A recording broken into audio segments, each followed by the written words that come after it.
The federal government has officially released its official strategy for navigating artificial intelligence. Our strategy has three guiding principles. The first is trust. We will protect your data, your privacy, and your children. Second, opportunity. We will empower Canadian workers, Canadian businesses, Canadian students with the tools to expand their knowledge, their expertise, and their futures. And finally, sovereignty.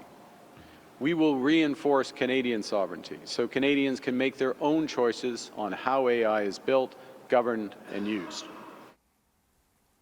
The strategy promises to introduce new privacy and online harms legislation to protect Canadians from AI risks, provide access to free AI literacy training, create 250,000 new jobs through artificial intelligence by 2031, boost AI use within businesses from 12% today to 60% by 2034, and build a world-leading supercomputer by 2031 to safeguard Canadian data, and to deepen AI collaboration with trusted allies.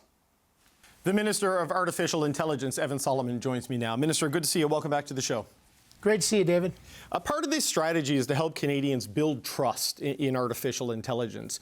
Why is it the government's role to spend money and time doing that instead of the multi-billionaires who are behind this technology? Well, the fundamental principle here is trust, opportunity, and sovereignty. You know, we believe that this technology is happening. It has real opportunities, and it's going to create real changes. But there's real concerns about it, right? There's concerns about privacy and concerns about job loss and concerns about water usage for data centers. So, you know, we got to be open to the opportunities and candid about the concerns. Our foundational belief here is if we want to get adoption of this technology, if we want Canadians to use it, and, you know, we got the lowest rates of adoption in the OECD now, David, 12%. Mm-hmm. But, you know, we got to stay competitive, and we see the benefits of it. We were in a hospital today with the Prime Minister at UHN, and they, you know, every researcher they hire now is using AI in surgeries. And so, like, they're seeing it to benefit Canadians and to serve Canadians. Trust is the answer. And so, you know, our first promise is we're going to protect Canadians' privacy. We're going to protect Canadians' data. And we're going to protect kids. And those are the foundations to creating the opportunity that will lead to the adoption to get this tech so it can serve Canadians, so it can be of benefit to us. And that's really important. But if these mostly American companies are going to generate this disruptive, transformational piece of technology, why isn't it incumbent on them to build the trust in the ultimate end user? Because it's often the nature of the leaders of these companies, the behavior of the companies, and the consequences of the technology that lead to the distrust. Isn't it on them to build the trust? Well, it is on them, and they've got to build the trust, and we have a high expectation that all companies are going to be safe and trustworthy. But we have a role to regulate as government. And I'm going to be forwarding legislation very soon to modernize our privacy laws. So let's get serious of what we need to do. Our privacy laws are 25 years old. So we've got to make sure that in our privacy laws, children's information are treated in a more sensitive way. We've got to make sure that citizens can take action against deep fakes. We've got to make sure that citizens' data can't be used against them for surveillance pricing.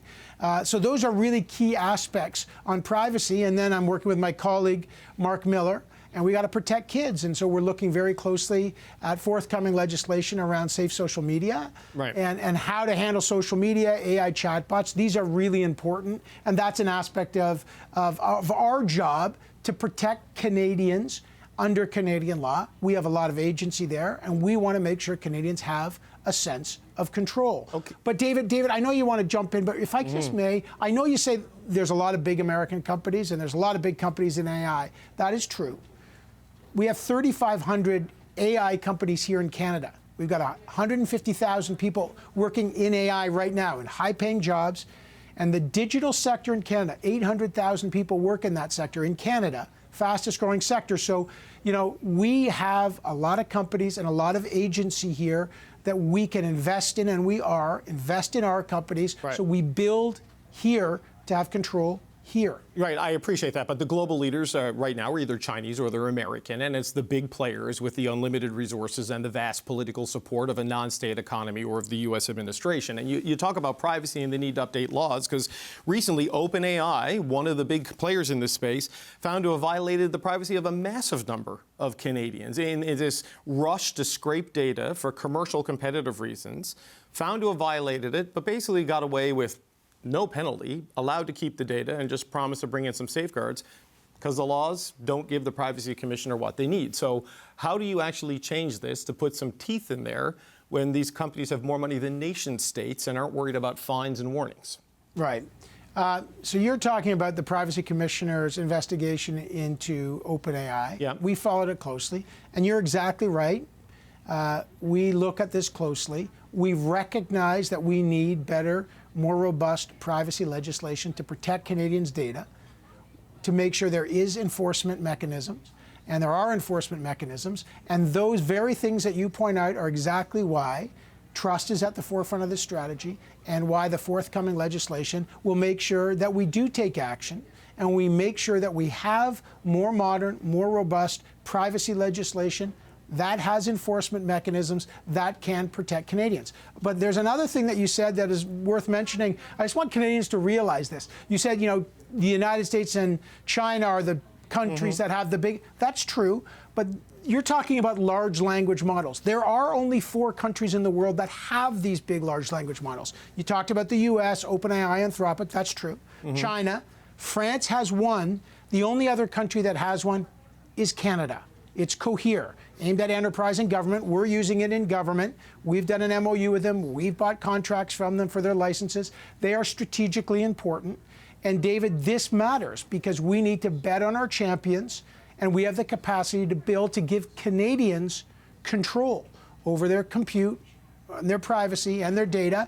And we do have to build that capacity, and we're doing that in this strategy. No, okay, and I can appreciate that, and you want to build out a tech sector and an AI sector domestically, but this is not just, you're not just creating a framework for Canadian AI companies. This is for any, I guess, AI company that would operate inside Canada, access Canadians' data, and provide services to Canadians. And when we look at the battles governments have had with social media companies, with streamers. I mean, the Online News Act, Meta said no, so there's no news on the platform. The digital services tax was dropped under pressure at the trade table. And just yesterday, a decision was made under legislation purpose-built to make streamers contribute more to Canadian content on the argument of affordability, but the decision was rejected by government. So where is the example of the Canadian government regulating big tech in a way that has worked as intended? Well, first of all, on the CRTC decision that you mentioned, again, you know, we are consistently on the side of affordability. Our government looked at the CRTC decision. We believe that the CRTC decision would have passed on cost to Canadians, and that's why the Minister of Heritage announced $600 million to more than cover the cost. So look, but that's still a cost to Canadians. It's just to the taxpayer as opposed to the ratepayer at Netflix, right? Well, I mean, we are going to make sure that Canadians aren't paying more, but we're going to still, as you know, we have a deep support for Canadian culture and our culture creators, and that's part of it. But you asked about regulation, and you're right. Again, you will see forthcoming legislation to update our privacy legislation, and we have laws that will protect Canadians' privacy data and our kids, and that's going to do with, you know, right to deal with deep fakes and who's accountable for that.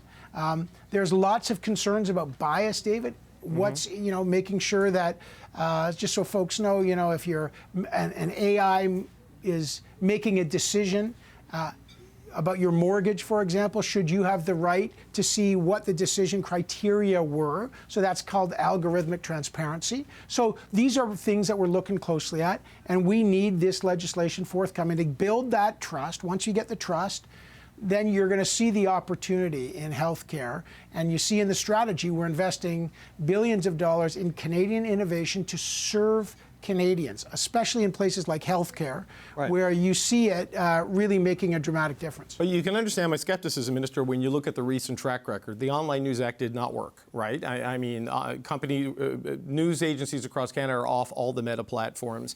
Digital services tax dropped. And you can say that, yes, you're on the side of affordability, but that piece of legislation was purpose-built to lead to this sort of a decision by the CRTC.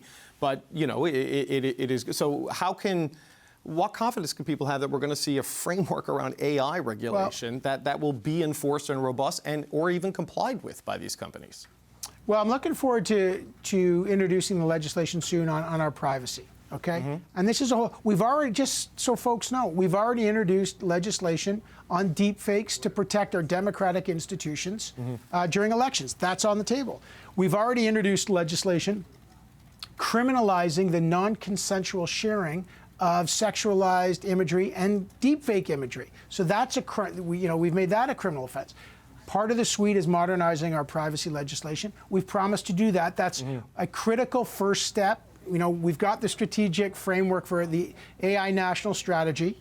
That's the trust piece. That'll be the legislation. And, you know, in conjunction with Minister Miller, as you'll see on social media. Then you've seen there's only more than 50 action items here, investing in Canadian workers. I mean, one of the things that we should talk about on safety, David, is knowledge. You know, Canadians are concerned about this, so we're creating a national AI literacy. Right. Now, this is really important. Every Canadian should have access to a literacy course, and they will. And this is really important, so we've got to get literacy up. Absolutely vital. Literacy is a form of safety, critical thinking. Then we're investing in skills for workers, 90,000 job placements for young people, which is really, really critical. So, you know, we got to invest in the trust. We got to invest in the worker, and then people want to know that they're using Canadian, and they have a control over their data, and so we're investing in building up that ecosystem, and that's really what the strategy is about. But beyond all the technical and virtual and digital concerns that people have about artificial intelligence, there's also the physical, environmental consequences of this sort of technology. And just today, Wab Kinew, the Premier of Manitoba, blocked a data center in Manitoba because it says it needs too much power for too little benefit, and it's just not worth it. And so how do you deal with the issues caused by these energy demands, the water demands? I mean, for people who don't study this as closely, some of the biggest data centers out there right now use as much as 19 million liters of water a day for cooling. Some of the hyperscale data centers that are being contemplated will use as much power as 2 million homes. That's 4 times the residential power requirements of the city of Ottawa. So, like, how do you compensate for that if you're trying to attract these data centers? Because if the taxpayer has to build out the power and build out the water, they're going to bear the cost of these big companies. Well, look, I will just tell you that Manitoba, I'm in constant contact with my counterpart in Manitoba, and Premier Kinew has his own AI strategy that's very thoughtful and very robust. And like our strategy, he wants to do it right. He knows he needs infrastructure, things like data centers, but they've got to be built with Canadian values. So we have a program about enabling building Canadian data centers for sovereign control. You know that we just entered into an MOU agreement with TELUS and a series of Canadian companies to build some data centers in Vancouver and BC.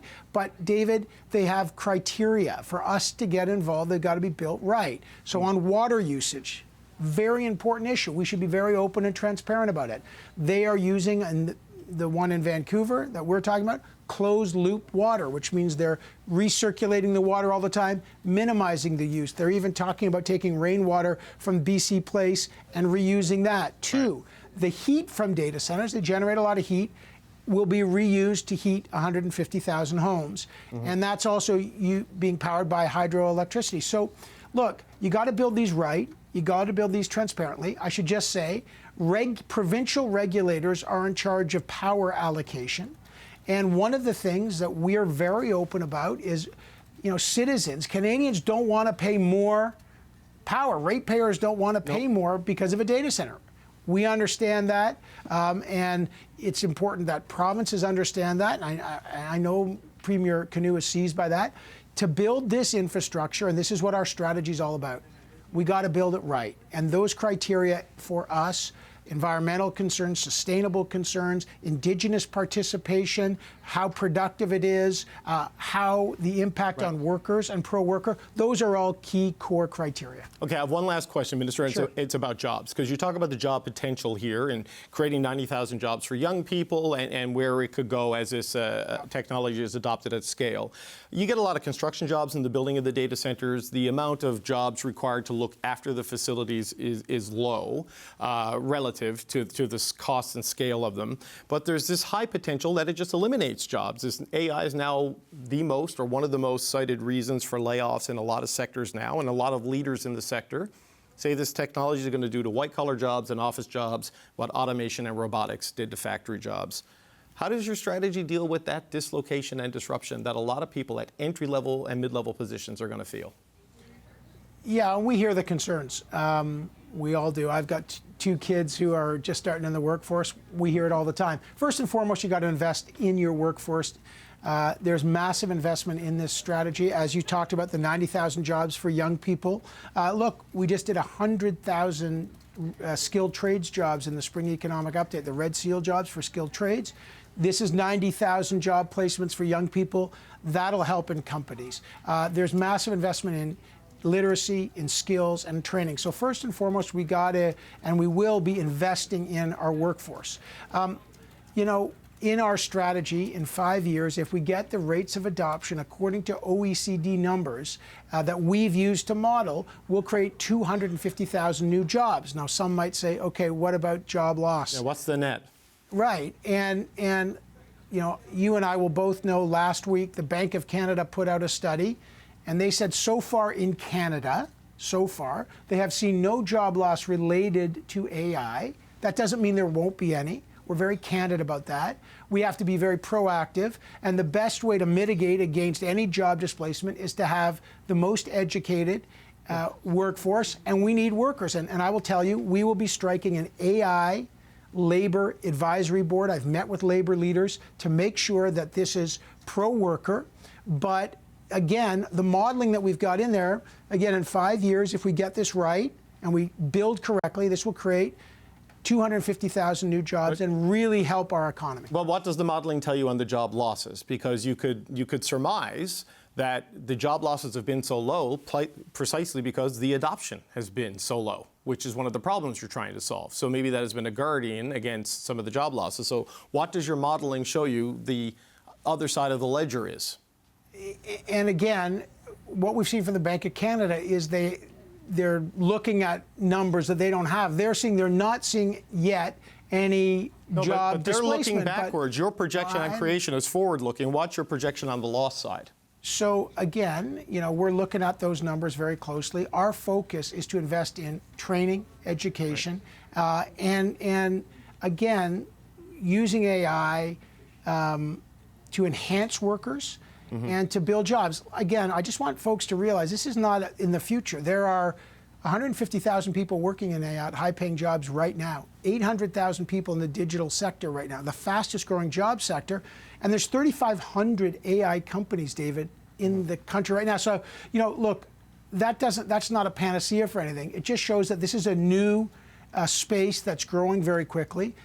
Our view is you got to protect your kids and protect your data. And if you want to create opportunity, you need an educated, pro-worker AI, a job force, and we got to invest in Canadians first to do that. Okay, Minister Soloman, I've gone way over time. That's Evan Soloman, the Minister of Artificial Intelligence. Thank you, sir. Good to have you back.